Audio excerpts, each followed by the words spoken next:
അസ്സലാമു അലൈക്കും വറഹ്മത്തുള്ളാഹി വബറകാതുഹു. ബാബരി മാത്രമാണ് നീതി. ഹിന്ദുത്വ വംശീയതാ വിരുദ്ധ സമ്മേളനത്തിൽ അവതരിപ്പിക്കപ്പെടുന്ന പ്രമേയം.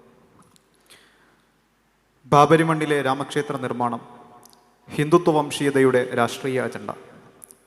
ജനുവരി 22-ന് അയോധ്യയിൽ നടക്കുന്ന രാമക്ഷേത്രത്തിൻ്റെ പ്രാണപ്രതിഷ്ഠാ ചടങ്ങ് ഇന്ത്യയിലെ ജനാധിപത്യത്തിൻ്റെ സമ്പൂർണമായ തകർച്ചയുടെ അടയാളപ്പെടുത്തലാണ്. പ്രധാനമന്ത്രി നരേന്ദ്രമോദിയുടെ നേതൃത്വത്തിൽ നടക്കുന്ന പ്രാണപ്രതിഷ്ഠാ ചടങ്ങിന് ഹിന്ദുത്വ ഭരണകൂടവും മാധ്യമങ്ങളും വലിയ ശ്രദ്ധ നൽകിയിരിക്കുകയാണ്. ഫൈസാബാദ് എന്ന ജില്ലയുടെ പേരുമാറ്റി അയോധ്യ എന്നാക്കുകയും വലിയ നിക്ഷേപങ്ങൾക്ക് ഭരണകൂടം നേതൃത്വം നൽകുകയും ചെയ്തുകൊണ്ടിരിക്കുകയാണ്. സാധാരണ ജനങ്ങളെ കുടിയൊഴിപ്പിച്ചുകൊണ്ട് നിർവഹിക്കുന്ന ഈ വികസന പ്രവർത്തനങ്ങൾ ലോകത്തെ തന്നെ വലിയ തീർത്ഥാടന കേന്ദ്രമായി രാമക്ഷേത്രത്തെ മാറ്റാനുള്ള ശ്രമമാണ്.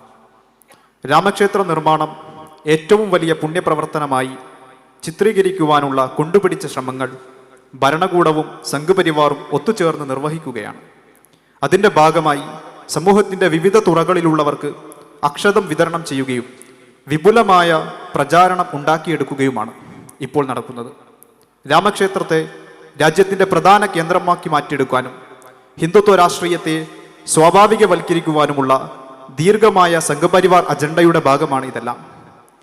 സംഘപരിവാർ എത്ര തന്നെ നുണകളെ വ്യാഖ്യാനിച്ചെടുത്താലും രാമക്ഷേത്രം പണിയുന്നത് ബാബരി മസ്ജിദിൻ്റെ മണ്ണിലാണ്. ബാബരി മണ്ണിലുയരുന്ന ഏത് നിർമ്മിതിയും ഈ സത്യത്തെ മായ്ച്ചു കളയാൻ പര്യാപ്തമല്ല. മുഗൾ സാമ്രാജ്യ സ്ഥാപകനായ സഹീറുദ്ദീൻ ബാബറിൻ്റെ ഗവർണറായ മിർ ബാക്കി 1528-ൽ തരിശുഭൂമിയിൽ നിർമ്മിച്ച പള്ളിയാണ് ബാബരി മസ്ജിദ്. അത് വഖഫ് ഭൂമിയാണ്. ബ്രിട്ടീഷ് ഭരണകാലത്ത് ഉടനീളവും അത് മുസ്ലിം ഉടമസ്ഥതയിൽ തുടർന്നതുമാണ്. 1949 ഡിസംബർ 22-ന് ചില തൽപര കക്ഷികളുടെ കയ്യേറ്റത്തെ തുടർന്ന് ഫൈസാബാദ് ജില്ലാ ഭരണാധികാരി മലയാളി കൂടിയായ കെ നായരാണ് മസ്ജിദ് അടച്ചുപൂട്ടിയത്.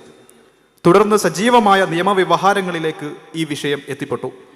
1980-കൾ മുതൽ സംഘപരിവാർ ശക്തികൾ ഇതിനെ ഹിന്ദുത്വ രാഷ്ട്രീയത്തിൻ്റെ വളർച്ചയ്ക്ക് വേണ്ടി കൂടുതലായി ഉപയോഗിക്കുകയും രാജ്യത്ത് ഉടനീളം ഇതിൻ്റെ പേരിൽ വംശീയാക്രമണങ്ങൾ സംഘടിപ്പിക്കുകയും ചെയ്തു.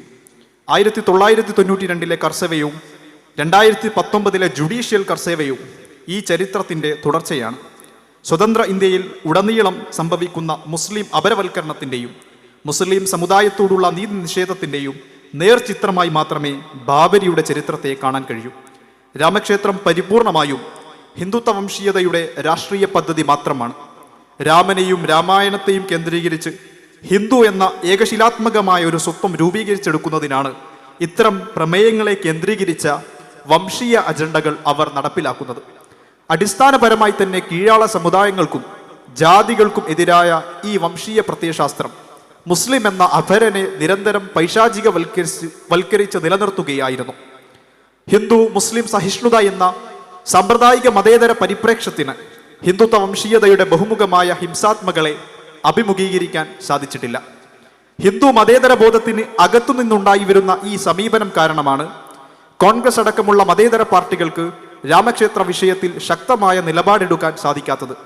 അതിനാൽ ഈ സമവാക്യത്തെ മറികടന്നുകൊണ്ട് ഹിന്ദുത്വം അപരവൽക്കരിക്കുകയും സവർണ ബ്രാഹ്മണ്യത്തിന് എതിര് നിൽക്കുകയും ചെയ്യുന്ന സമുദായങ്ങളുടെയും കൂട്ടായ്മകളുടെയും വിപുലമായ രാഷ്ട്രീയ ആത്മീയ ഐക്യപ്പെടലിലൂടെ മാത്രമേ നീതിയെക്കുറിച്ചുള്ള പ്രതീക്ഷകൾ ഇനി മുന്നോട്ട് പോകൂ.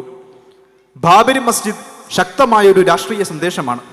വഖഫ് ഭൂമിയിൽ ഉണ്ടായിരുന്ന ബാബരി മസ്ജിദ് തകർത്താണ് രാമക്ഷേത്രം പണിയുന്നത് എന്ന ചരിത്ര സത്യം സകല കാവ്യവൽക്കരണങ്ങൾക്കും അതീതമായി മുഴങ്ങിക്കൊണ്ടിരിക്കും. ബാബരിയുടെ ഓർമ്മകൾ, ഹിന്ദുത്വ വംശീയതയുടെ ചരിത്ര നിർമ്മാണം, വികസനവാദങ്ങൾ തുടങ്ങിയ സകലതിനെയും നിരന്തരം ചോദ്യം ചെയ്യുന്ന ശക്തമായ രാഷ്ട്രീയ സന്ദേശമായി എന്നും മുഴങ്ങും. ബാബരി മസ്ജിദിന്റെ ഈ രാഷ്ട്രീയ സന്ദേശത്തെ ഏറ്റെടുക്കാൻ ഈ രാജ്യത്തെ മുഴുവൻ ജനങ്ങളോടും ഈ സമ്മേളനം ആവശ്യപ്പെടുന്നു. ഹിന്ദുത്വയുടെ സോഷ്യൽ എഞ്ചിനീയറിംഗിനെ മറികടന്നുകൊണ്ടുള്ള വംശീയതാ വിരുദ്ധ ഐക്യപ്പെടലുകൾക്ക് മുന്നിട്ടിറങ്ങണമെന്ന് സവർണ ബ്രാഹ്മണ്യം ചരിത്രപരമായി അപരവൽക്കരിച്ച മുഴുവൻ സമുദായങ്ങളോടും ഈ സമ്മേളനം ആവശ്യപ്പെടുന്നു. ബാബരിയുടെ ഓർമ്മകളെ ഭാവിയിലേക്കുള്ള പ്രതീക്ഷയുടെ നിത്യപ്രചോദനമാക്കുകയും ഹിന്ദുത്വയുടെ നിർമ്മിതികൾ നുണങ്ങൾക്ക് മേലുള്ളതായതുകൊണ്ട് നുണകൾ ആത്യന്തികമായി തകരാനുള്ളതാണെന്ന ഖുർആനിക വാഗ്ദാനത്തിൽ വിശ്വാസം ശക്തിപ്പെടുത്തുകയും ചെയ്ത് ആത്മാഭിമാനത്തിനായുള്ള പോരാട്ടത്തിൽ പിന്മടക്കമില്ലാതെ മുന്നോട്ടു പോകണമെന്ന് മുസ്ലിം സമുദായത്തോട് സവിശേഷമായും ഈ സമ്മേളനം ഉണർത്തുന്നു. നന്ദി.